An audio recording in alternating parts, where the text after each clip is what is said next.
दरबान ने खेमे का पर्दा उठाया और सर से इशारा किया। फहद खेमे में दाखिल हुआ। उसने मौसल से यहाँ तक कहीं रुके बगैर मुसाफत तय की थी। उसका चेहरा उतरा हुआ था, होंठ खुश्क थे और आंखें बंद हुई जा रही थीं। जासूसी और सुराग रसानी के महकमे का सरबराह हसन बिन अब्दुल्ला खेमे में मौजूद था। मालूम होता है तुमने आराम के बगैर सफ़र किया है, सुल्तान अयूबी ने फहद से कहा। बैठ जाओ। दरबान को इशारा करके कहा, उसके लिए खाना यहीं ले आओ। खबर ऐसी थी कि आराम की मोहलत हासिल करना गुनाह मालूम होता था। फहद ने उखड़ी हुई सांसों से कहा, मेरा घोड़ा शायद जिंदा न रह सके। क्या खबर है? शाह आर्मीनिया अपने दारुल हलाकुमत में नहीं, फहद ने कहा। वो हरजम में खेमा जन है। इज़्ज़ुद्दीन उसे मिलने हरजम जा रहा है। जाहिर है कि ये हमारी फ़ौज के खिलाफ मुआहिदा होगा। शाह आर्मीनिया के साथ अपनी फ़ौज के भी 2 दस्ते होंगे और इज़्ज़ुद्दीन भी अपनी फ़ौज के 2-3 दस्ते अपने साथ ला रहा है। ये बादशाह शाही शानो शौकत से एक जगह इकट्ठे हो रहे हैं। सुल्तान अयूबी ने मुस्कुराकर कहा। फिर पूछा, मौसल में सलीबियों के क्या रंग ढंग हैं? सलीबी ठंडे ठंडे से मालूम होते हैं, फहद ने जवाब दिया। उनके ज़ख़ीरे की तबाही की इत्तला आपको मिल चुकी है। हमने वहाँ के लोगों के दिलों से पहले दरवेश का वहम और फरेब निकाल दिया है। शाह आर्मीनिया और इज़्ज़ुद्दीन की हरजम में मुलाकात के मुतल्लिक तुम्हें कहाँ से इत्तला मिली है? सुल्तान अयूबी ने पूछा। मैं कैसे यकीन कर लूँ कि ये इत्तला सही है? रफ़ी खातून की इत्तला गलत नहीं हो सकती, फहद ने कहा।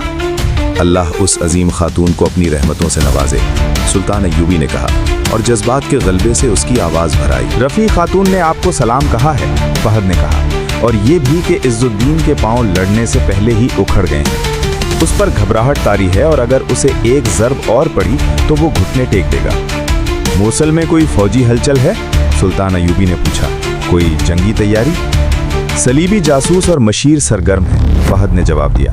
कोई जंगी तैयारी नज़र नहीं आती। इज़्ज़ुद्दीन सलीबियों से जिस किस्म की अयानत मांग रहा है वो आपको अच्छी तरह मालूम है। शहर में हमारे आदमी पूरी कामयाबी से अपना काम कर रहे हैं और रफ़ी खातून और उनकी बेटी शम्सुन्निसा की कोशिशों से किले और महल के अंदर का हर गोशा और हर राज हमारी नज़र में है। सद आफरीन मेरे दोस्त। सुल्तान अयूबी ने उठकर उसके गाल को थपथपाया और कहा, तुम्हें मालूम नहीं कि तुम जो इत्तला लाए हो वो कितनी कारामद और कीमती है। मुझे उम्मीद है कि नौजवानों का अब इतना खून खराबा नहीं होगा जितना गालिब था। उसने सालारों से मुखातिब होकर कहा, अब हम तल खालिद का मुहासरा नहीं करेंगे, फौज उधर ही जाएगी। छापा मारों का सिर्फ एक दस्ता मेरे साथ हरजम की सिमत जाएगा। हरजम एक खूबसूरत जगह थी। हर तरफ सब्जाजार, चश्मे और हरे भरे दरख्त थे। हरियाली से ढकी हुई चट्टानें भी थीं। इस खित्ते को कुदरत ने तो हुस्न दिया ही था, आर्मीनिया के बादशाह ने उसे आकर जन्नत अर्जी बना दिया। शामियानों और कनातों ने महल का मंजर बना दिया। इनके अंदर रंगीन रोशनियों वाले फानूस लटकाए गए थे। 6-6 घोड़ों की बघियां भी थीं और मुहाफिज दस्ते के सवार और घोड़े तलस्माती सी शान के हामिल थे। रक्स व सरूद का खास इंतज़ाम था। आर्मीनिया की सबसे ज़्यादा हसीन और नाचने वाली लड़कियां साथ लाई गई थीं। हरम की मुंतखब लड़कियों के खेमे अलग थे। शाह आर्मीनिया ने मरवीन के अमीर को भी वहाँ मदो किया था। मरवीन हरजम के करीब ही एक इलाका था जिसका अमीर कुतुबुद्दीन गाजी था।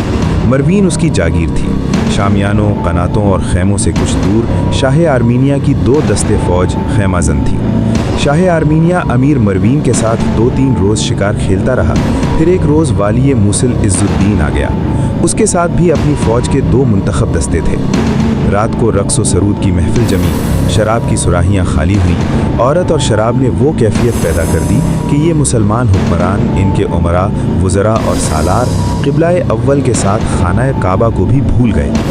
रात ऐश व इशरत में गुजार कर वो सारा दिन गहरी नींद सोए रहे। इस रात जब वो शराब और औरत के नशे में मखमली कालीनों पर रंगीन फानूसों के नीचे बदमस्त हो रहे थे, इस रात सुल्तान सलाहुद्दीन अयूबी वहाँ से 2-2.5 मील दूर छापा मारों के एक दस्ते के साथ पथरीली ज़मीन पर सोया हुआ था। उसने छोटा सा सफरी खेमा साथ रखा था ताकि नस्ब करने और उखाड़ने में ज़्यादा वक्त सर्फ ना हो। वो यहाँ सुल्तान नहीं, छापा मार बन के आया था। उसने खाना बदोशों के बहरूप में अपने जासूस हरजम के इस शाहाना कैंप का जायज़ा लेने और तमाम तर ज़रूरी मालूमात हासिल करने के लिए भेज दिए थे। इनमें फहद भी था। उसने फटे पुराने कपड़े पहन रखे थे। ये 3-4 जासूस अपने ऊँटों की महारे पकड़े कैंप के इर्द गिर्द घूमते रहे थे।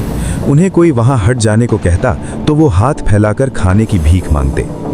फहद शाही शामियानों के करीब से गुजरा तो उसे वो नौजवान खादिमा नजर आई जिसने उसे रफ़ी खातून का पैगाम दिया था। फहद ने उसे पहचान लिया। ये लड़की इज़्ज़ुद्दीन की खुसूसी खादिमा थी जो यहाँ भी उसके साथ आई थी। फहद ने भिखारियों की तरह सदा लगाई, शहजादी, आपका गुलाम सफ़र में है, कुछ खाने को मिल जाए। भाग जाओ यहाँ से वरना पकड़े जाओगे। फहद को मोसल में तो कोई नहीं पकड़ सका, तुम यहाँ पकड़वा दो। ओह, लड़की इधर उधर देखकर उसके करीब आ गई। तुम पहुँच गए हो, देख लो मेरी खबर गलत तो नहीं थी। लेकिन यहाँ ना रुको, चले जाओ। तुम रात कहाँ सोओगे? आज रात शायद मैं जल्दी फारिग हो जाऊं, भूल मिठे मत रहना। तुमने ही कहा था कि जज्बात पर फर्ज को गालिब ना आने देना। फहद ने कहा, पहला फर्ज अभी अदा नहीं हुआ, जरा रहे तो मिलेंगे। तुमने सब कुछ देख लिया है? लड़की ने पूछा। सुल्तान कहाँ है? सुल्तान जल्दी आ जाएगा, फहद ने जवाब दिया। ओए, कौन है ये? किसी की आवाज़ आई। हटाओ इस बदबख्त को यहाँ से। लड़की फहद को डांटने लगी और फहद वहाँ से चला गया। लड़की एक खैमे की ओर से उसे जाता देखती रही। इस ख्याल से उसके आंसू निकल आए कि फहद का फ़र्ज़ कैसा अजियतनाक है और कितना ख़तरनाक। वो उस खूबरू और तनुमन जवान को दिलो जान से चाहती थी, मगर वो चोरी छुपे मिलते थे तो अपने जज्बात की कम और फ़राइज़ की बातें ज़्यादा करते थे। कई मार्के जो उनकी फ़ौज ने जीते थे वो फहद और उस लड़की जैसे जासूसों की बदौलत जीते थे। ये दुश्मन के घर में रहकर ज़मीन दोज़ मार्का लड़ते थे। इनकी जान हर लम्हा मौत के मुंह में रहती थी। इस नौजवान और हसीन खादिमा के जज्बात उबल आए। अगर उसका फ़र्ज़ रास्ते में हायल ना होता तो वो फहद को यूं मारा मारा फिरने न देती। वो जानती थी कि फहद अपनी पथरीली वादियों में कहीं सो जाता होगा। हम खुदा के हुजूर मिलेंगे, लड़की ने अपने आप से कहा और अपने काम को चली गई। रात का पहला पहर था। आज रात हिरम के शाही कैंप में कोई गाना बजाना नहीं था। खामोशी तारी थी। शाह आर्मीनिया के शामियाने में उसके पास इज़्ज़ुद्दीन और अमीर मरवीन कुतुबुद्दीन गाजी बैठे थे। इज़्ज़ुद्दीन कह रहा था, इसमें किसी शक की कोई गुंजाइश नहीं रही कि सलाहुद्दीन अपनी सल्तनत वसी कर रहा है। अगर हम इसके इत्तेहादी बन जाएं तो वो हमें अपना अमीर बनाकर रखेगा। हम खुद मुख्तार नहीं होंगे। हाल ही में वो मुसलमान उमरा के कई किलों पर कब्जा कर चुका है और उसकी फ़ौजी ताकत के खौफ से ये तमाम उमरा और किलादार उसकी इताअत कबूल कर चुके हैं। अगर मैंने इसे न रोका तो वो सिर्फ मौसिल पर नहीं, हलिब पर भी हाथ साफ करने की कोशिश करेगा। मगर मैं अकेला इसके खिलाफ नहीं लड़ सकता। इमादुद्दीन मेरे साथ है, लेकिन इस सूरत में कि सलाहुद्दीन अपनी फ़ौज लुटेरों की तरह लिए दंदनाता फिर रहा है, इमादुद्दीन को अपनी फ़ौज हलब से नहीं निकालनी चाहिए। हलब का दिफा ज़्यादा ज़रूरी है क्योंकि ये मकाम बहुत अहम है। मैं जानता हूँ, शाह आर्मीनिया ने कहा, सलीबियों की भी नज़रें हलब पर लगी हुई हैं, इसीलिए मैं सलीबियों के साथ कोई मुआहिदा नहीं करता। इज़्ज़ुद्दीन ने कहा, वो हमसे मदद के एवज़ हलब मांगेंगे और वो ज़रूर मांगेंगे। कुतुबुद्दीन गाजी ने कहा, मैं बेहतर यही समझता हूँ कि आपको आपस में कोई मुआहिदा कर लेना चाहिए। आप दोनों की फ़ौजें मिलकर सलाहुद्दीन अय्यूबी को शिकस्त दे सकती हैं। मुझे मालूम हुआ है कि सलाहुद्दीन की फ़ौज तल खालिद की तरफ जा रही है, इज़्ज़ुद्दीन ने कहा।